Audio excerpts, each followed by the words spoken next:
প্রিয় ভিউয়ার্স, স্বাগতম আহমেদ একাডেমির ইউটিউব চ্যানেলে। এই ভিডিওতে আমরা পূর্ণবর্গ সংখ্যা অথবা বর্গ সংখ্যা নিয়ে বিস্তারিত আলোচনা করব এবং বিভিন্নভাবে একে সংজ্ঞায়িত করব। তো পূর্ণবর্গ সংখ্যা বুঝতে হলে ভিডিওটি না টেনে পুরোপুরি দেখুন।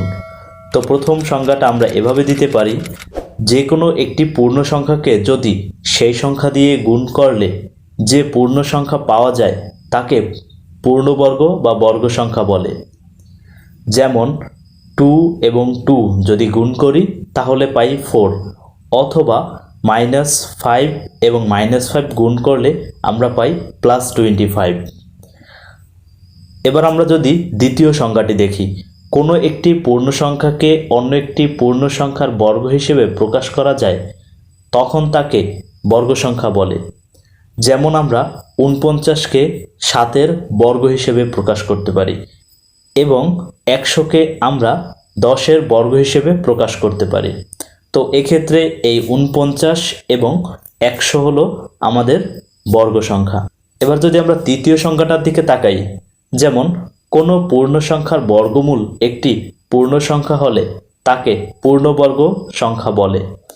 যেমন আমরা 36, 49, 64, 81 এই সংখ্যাগুলোকে আমরা বর্গমূল করলে যথাক্রমে পাই 6, 7, 8 এবং 9।